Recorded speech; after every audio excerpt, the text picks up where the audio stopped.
이 시간 하나님께서 우리에게 주시는 말씀은 예레미야 40장 1절에서 6절입니다.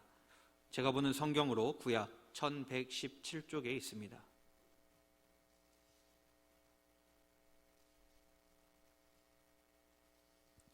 말씀을 봉독할 때에 하나님의 음성을 들으시기 바랍니다.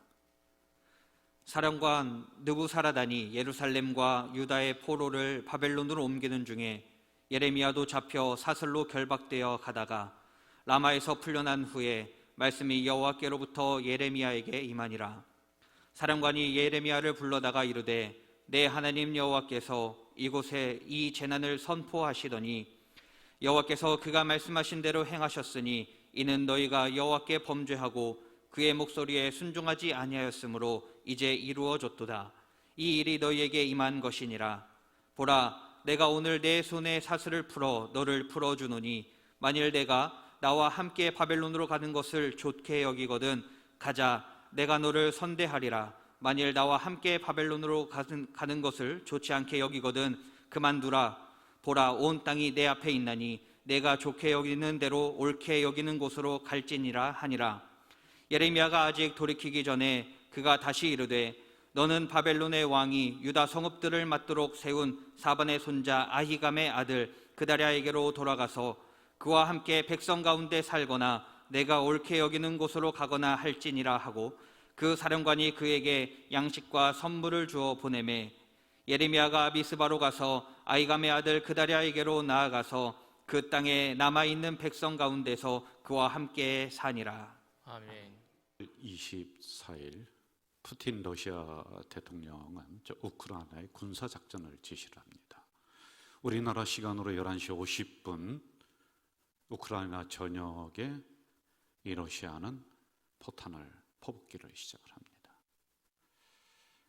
그리고 키이우, 소련식 발음으로는 키예프, 우크라이나의 그 수도이죠. 그곳을 향해서 기갑차 부대를 앞세우고 이제 우크라이나 땅으로 진입을 시도를 했습니다. 러시아군은 자신했습니다. 이틀 48시간 안에 키예프를 우리가 점령할 것이다. 그런데 그들의 호언장담대로 그렇게 이루어지는 것 같지는 않습니다. 사실 두 나라의 군사적인 상황은 비교 자체를 거부를 합니다. 기갑차는 7배가 러시아가 더 많아요. 그리고 공군은 16배가 더 많습니다. 해군은 46배가 러시아가 더 대단합니다. 전체적인 군사적인 비교는 11배 그 이상의 차이가 나고 있습니다. 군사 전문가들조차도 이렇게 얘기했습니다. 러시아가 저쪽 침공하면은 이틀 또는 사흘 안에 끝난다. 이 정도로 얘기했을 정도입니다. 그렇게 자신했었던 48시간 안에 우리가 다 점령할 수 있다라고 이야기했었던 러시아는 한 달이 넘도록 고전을 면치 못하고 있다는 소식이 들려옵니다. 상황이 어떻게 돌아갈지 아무도 모릅니다. 그러나 우리는 한결같은 마음으로 이 전쟁이 지속되면 안 된다. 이 땅에 평화를 주시옵소서 이렇게 기도하고 있습니다. 우리는 계속해서 에레미야라고 하는 이 성경을 저와 함께 한 2달 가까이 말씀을 받고 있습니다. 예레미야가 부름을 받을 그 당시에는 이스라엘 나라의 그 주변국들의 상황이 굉장히 어수선했습니다. 아수르라고 하는 나라가 서서히 지는 해가 되고 바벨론이라고 하는 주변 강대국이 떠오르는 그런 상황이었습니다. 내부적으로는 요시야 왕이 종교 개혁을 실시를 합니다. 그래서 예배를 다시 회복시키고 안식일 다시 회복시키고 성전을 청소하고 그러면서 평화로운 시기를 잠깐 지나게 됩니다. 요시야 왕이 죽었습니다. 그리고 그 아들 아하스가 즉위를 하면서 이 주변에 있는 강대국들이 아주 열강들이 희한하게 돌아가고 있습니다. 아수르, 바벨론, 애굽 서로 전쟁을 하면서 그 사이에서 이스라엘은 굉장히 위태로운 상황 속에 놓여 있습니다. 내부적으로는 종교개혁이 멈춰졌습니다. 더 이상 하나님 중심으로 나가지 않습니다. 그러므로 다시 저 먼 과거 우상을 숭배했던 그때로 회귀를 하는 이러한 일이 일어납니다. 당시에 유명한 갈그미스 전투라는 것이 있었습니다. 바벨론이 떠오르면서 주변국들을 침공합니다. 그리고 이겼습니다. 내친 김에 아프리카와 아시아의 요충지인 이스라엘, 유다 땅을 우리가 먹자, 점령하자. 그리고는 이 바벨론이 남유다에게 3차 침공, 전쟁을 하게 됩니다. 그래서 초토화가 됩니다. 그 작은 나라가 뭐 견뎌낼 수가 있겠습니까? 3차에 걸친 바벨론의 참상은 참으로 어려웠습니다. 좀 이름 있는 사람 또는 유명한 사람, 지식 있는 사람들을 싹 잡아다가 바벨론으로 끌고 가버립니다. 왜냐하면요, 그 다음에 이 나라가 다시 일어설 수 없도록 그 씨를 말려버리는 일이었습니다. 당시 상황을 말해주는 성경은 아주 곳곳에 나오고 있습니다. 예루살렘이 포위되어 있는 동안에 기근이 극심했다, 자녀를 잡아먹을 정도로 비극적 참상이 빚어졌다라고 성경은 기록을 하고 있습니다. 성이 함락되었을 때 이스라엘 왕 시드기야가 도망을 가다가 붙잡혔습니다. 그 아들들을 붙잡아서 아버지가 보는 눈앞에서 그 자녀들을 다 목을 쳐서 죽입니다. 그리고 왕은 눈을 빼버립니다. 쇠사슬로 올가매고는 짐승처럼 바벨론으로 끌고 가서 거기에서 죽게 만듭니다. 성전도 온전하지 않았습니다. 성전에는 야긴과 보아스라고 하는 이 놋기둥들이 아주 근사하게 서 있었습니다. 그런데 바벨론이 침공하면서 이 놋을 다 걷어가는 거예요. 다 뜯어갑니다. 성전 안에 있는 기구들 아주 금으로 놋으로 잘 만들었는데 싹 가져가 버립니다. 말 그대로 성전은 텅텅 비었고 무너졌습니다. 이스라엘 민족은 세 부류로 나눕니다. 바벨론으로 끌려간 사람 또는 빈민한 사람, 별벌이로운 사람은 그 고국에 남습니다. 그리고 또 한 부류는 이참저참에 이날에 살기 싫다 그리고 주변국들로 도망간, 그러니까 민족도 다 흩어지는 상황들이었습니다.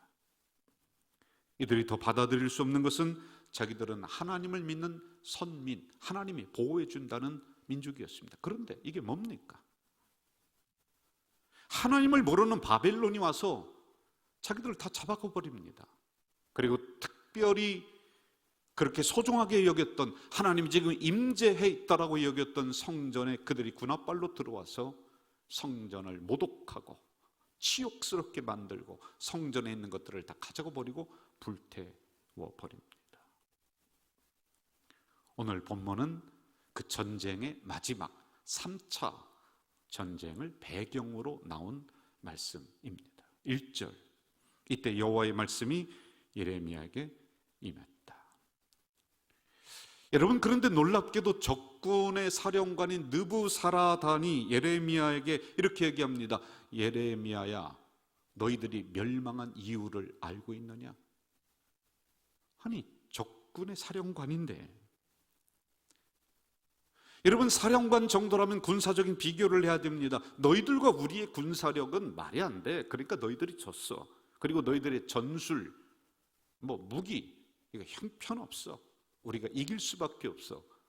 저 예루살렘의 방어력, 그건 아무것도 아니야. 이런 비교를 하지 않습니다. 놀랍게도 예루살렘에 임한 재앙은 유다가 범죄했다, 하나님의 말씀을 듣지 않았다라고 하는 이야기를 적군 사령관이 이 이야기를 하고 있습니다. 2절과 3절을 봅시다. 사령관이 예레미야를 불러다가 이르되 내 하나님 여호와께서 이곳에 이 재난을 선포하시더니 여호와께서 그가 말씀하신 대로 행하셨으니 이는 너희가 여호와께 범죄하고 그의 목소리에 순종하지 아니하였으므로 이제 이루어졌도다. 이 일이 너희에게 임한 것이다. 놀랍지 않습니까, 여러분? 예레미야도 별 수 없이 사슬에 묶여서 포로로 끌려가고 있습니다. 그런데 군대 장관 느부사라단이 그에게 두 가지의 제안을 하게 됩니다. 하나는 자신과 함께 저 바벨론으로 가자는 것입니다. 그러면 예레미야에 대해서 정보를 알고 있습니다. 그러므로 내가 너를 선대할 것이다. 그냥 자기의 안위가 좀 보호가 되고 그냥 편하게 지낼 수 있는 일생, 그렇게 좀 될 것이다. 이걸 약속을 해줍니다. 그리고 또 하나는 네가 여기 남든지 네가 옳은 대로 행하라 라고 하는 선택지를 주게 됩니다. 사실 예레미야는 갈 수도 있습니다. 가면은 편한 생활이 보장이 될 수가 있겠죠. 그러나 그곳에 남을 수도 있습니다. 고난 가운데 남을 수 있습니다. 그런데 그곳은 전쟁으로 폐위가 됐습니다. 먹을 게 없습니다. 희망이 없습니다. 죽은 땅, 예배드릴 장소도 별로 없는, 과연 그의 선택은 어땠을까? 여러분, 단 이틀 48시간이면 우크라이나 우리가 먹을 수 있다, 우리가 분명히 이긴다 장담했던 러시아입니다. 현대적인 무기, 군사력 모든 면에서 러시아는 10배 이상이 더 강합니다. 그러나 한 달이 넘도록 고전 면치 못하고요. 지금 가끔 들려오는 소식은 우크라이나 어디에서 소련군, 러시아군이 물러갔다더라, 이겼다더라, 이런 이야기도 들리고 있습니다. 이유가 무엇일까요, 여러분? 동기와 목적의 차이입니다. 미 국방부 고위 관리자가 이렇게 밝혔습니다. 러시아군 일부에서는 연료, 식량의 보급에 문제가 있어서 사기가 저하된 모습이 관찰되었다. 러시아 군인들은 전쟁 난 줄도 몰랐답니다. 그냥 군사 이동작전이다, 군사 훈련이다. 그래서 가봤더니 전쟁 속입니다.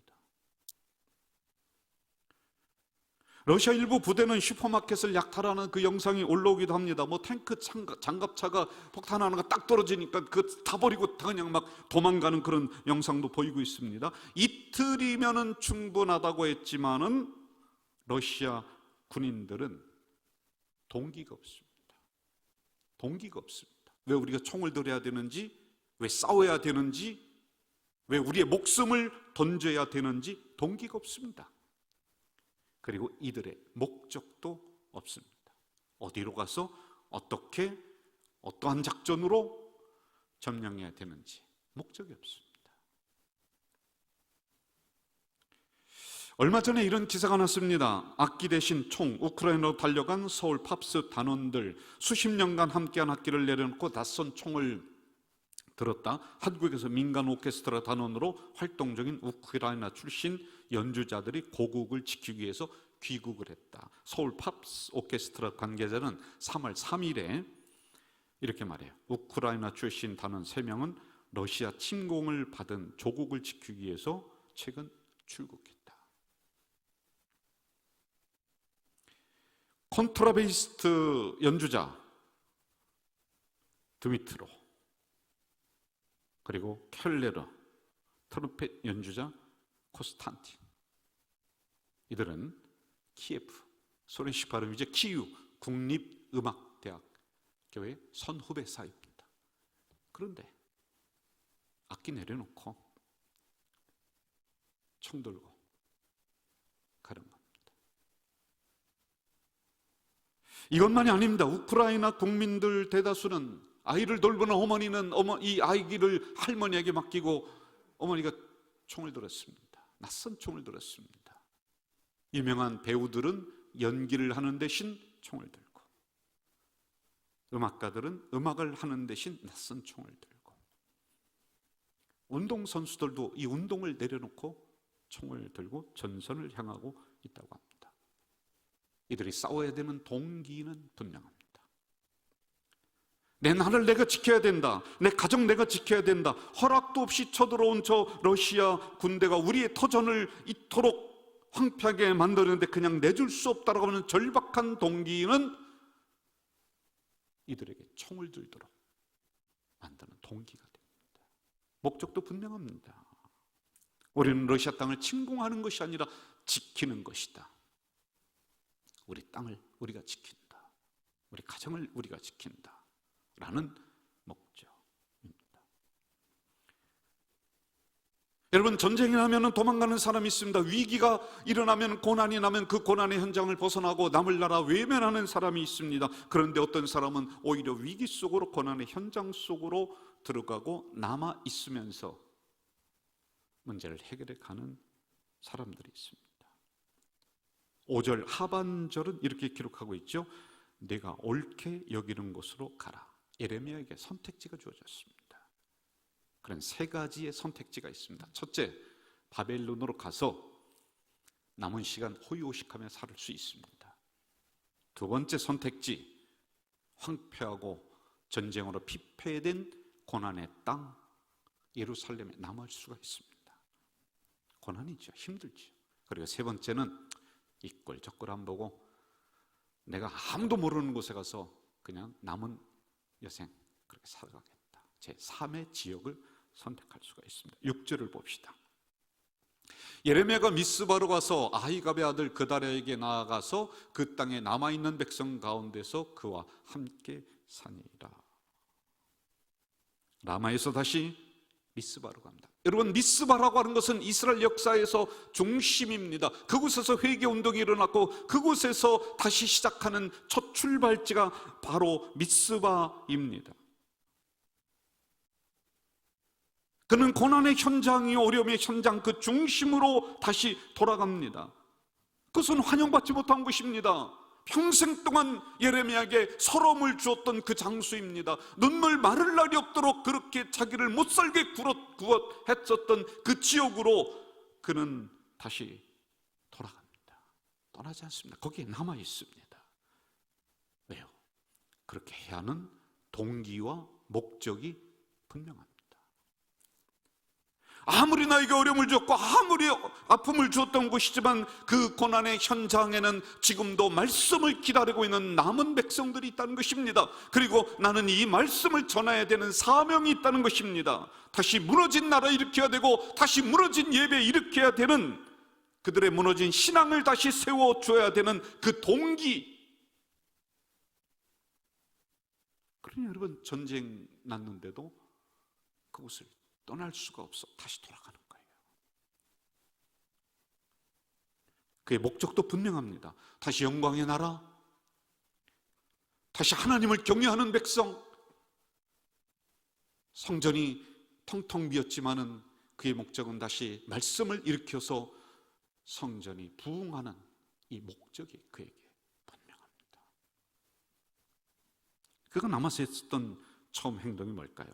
6절, 예레미야가 미스바로 갔다. 역사의 중심지라고 했습니다.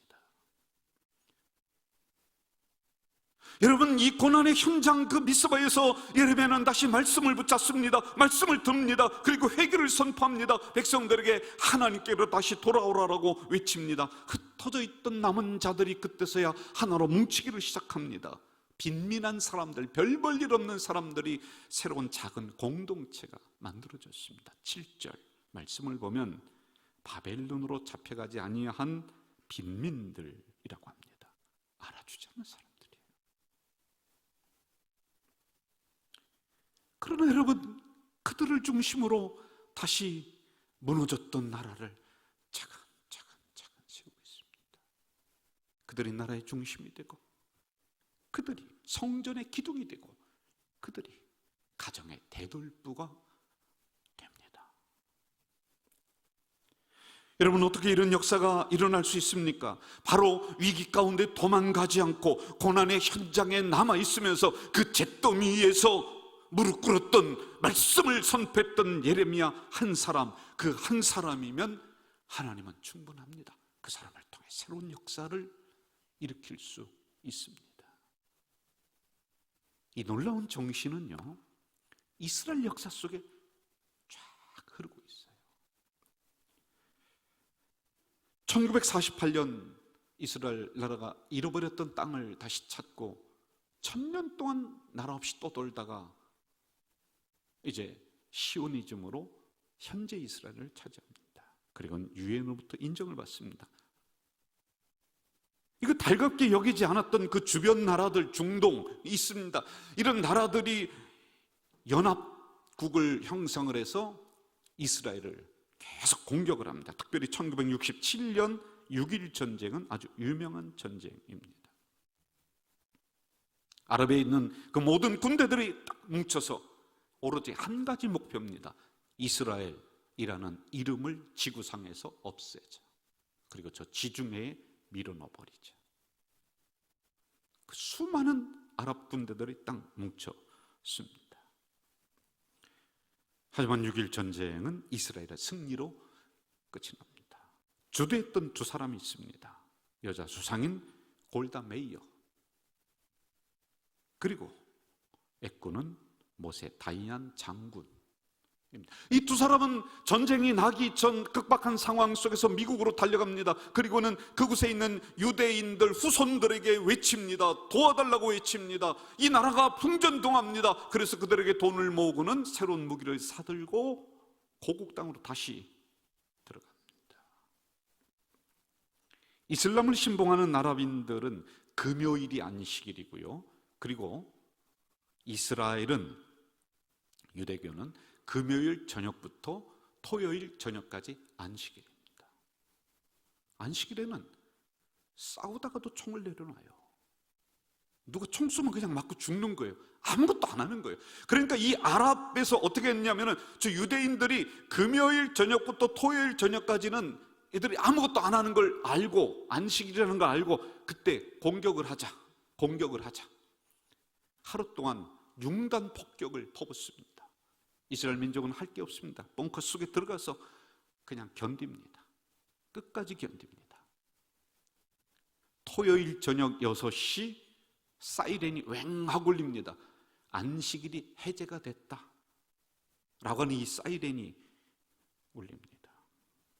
이 사이렌이 울리자마자 이스라엘 전국 방송국에서는 계속해서 하루 종일 이 방송을 똑같은 걸 내보냅니다. 아모스 9장 14절 15절 이 말씀을 계속 내보냅니다. 내가 내 백성 이스라엘이 사로잡힌 것을 돌이키리니 그들이 황폐한 성읍을 건축하여 거주하며 포도원을 가꾸고 그 포도주를 마시며 과원들을 만들고 그 열매를 먹으리라. 내가 그들을 그들의 땅에 심으리니 그들이 내가 준 땅에서 내가 뽑히지 아니하리라. 내 하나님 여호와의 말씀입니다. 이게 하루 종일 울립니다. 그리고는 그 다음 안식일이 돌아오기 전까지 6일 동안 이 전쟁을 이겨야 됩니다.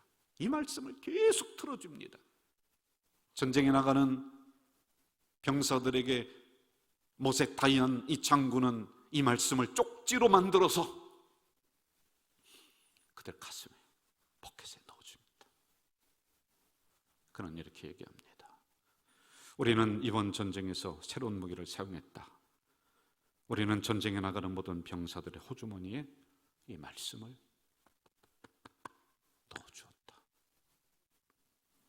그래서 여러분 그 정신이 이스라엘 민족에 흘러요. 그래 고난 중에 이들은 도망가지 않습니다. 우리나라 역사 가운데 가장 어려운 고난의 시기라고 한다면 일제 36년 그리고 이어서 터진 6.25일 겁니다. 어느 날 유관순 학생이 이화 학당 기숙사에서 밤새도록 잠을 자지 않고 울고 있었습니다. 이것을 본 스크랜톤 선교사가 묻습니다. 왜 잠을 자지 않고 그렇게 밤새도록 울고 있느냐? 유관순은 이렇게 대답합니다. 이 나라 이 조국을 보고 울지 않는다면 이 땅에서 살 자격이 없습니다. 그렇게 울다가 유관순은 이 민족의 어려움을 외면하지 않고 이 나라의 고난의 현장 중심으로 뛰어듭니다. 3.1운동을 주도합니다. 1920년 10월 20일 3.1운동을 주도했다는 이유로 17살의 나이에 6토막이 나서 죽습니다. 도망가지 않았습니다.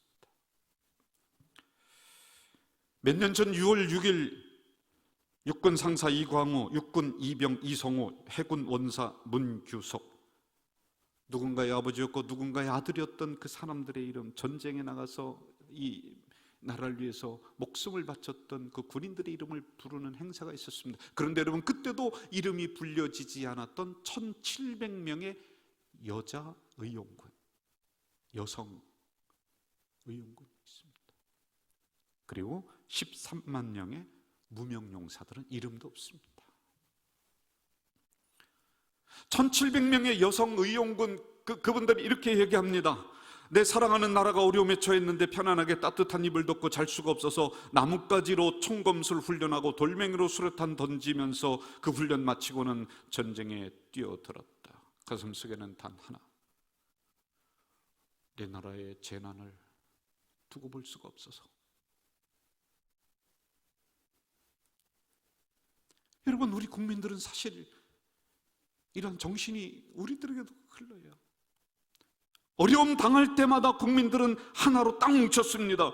치마에 돌을 담아서 행주산성 날렸던 그 부녀자들, 그래서 다가오는 오랑캐를 물리쳤던 일제 압박에 의해서 이 나라가 다 부도 직전에 있었을 때 모든 국민들이 우리 금주하자, 금연운동하자 그러면서 그 외상값을 갚았던 그 정신이 우리들에게 있어요. 여러분, 코로나 문득 3년 전에 우리에게 다가왔습니다. 한동안은 우왕좌왕 좀 했습니다. 그런데 그 다음에 여러분, 마스크 나누면서 의료진들은 그 자리 지키면서 그 재난을 피하지 않고 도망가지 않고 넘었던, 우리 교회도 그렇게 했었습니다. 문득 우리 교회 생각하게 됐습니다. 50년 전 우리 교회 그 역사의 뒤안길에도 수많은 어려움이 있었습니다. 재난이 있었습니다. 그런데 도망가지 않고 그 고난의 현장에 엎드렸던 이희전, 허순애, 조경순, 홍경숙, 여러분 압니까? 그리고 김용주 목사님.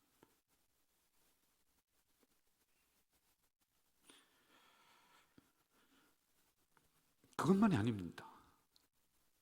지금도 우리 고난 중에 있습니다. 그런데 저와 함께 기쁨, 슬픔 같이 하자, 그러면서 다시 한번 교회를 세워나가자. 여러분들 마음속엔 단 하나, 내 사랑하는 내 교회, 한결같은 바람은 교회가 든든해서 우리 자손들이 복받게 하는 것. 그래서 우리 성도들은 이 고난의 현장에서 도망가지 않습니다. 이 고난의 현장에 엎드리는, 이게 예레미야 정신 아닌가요?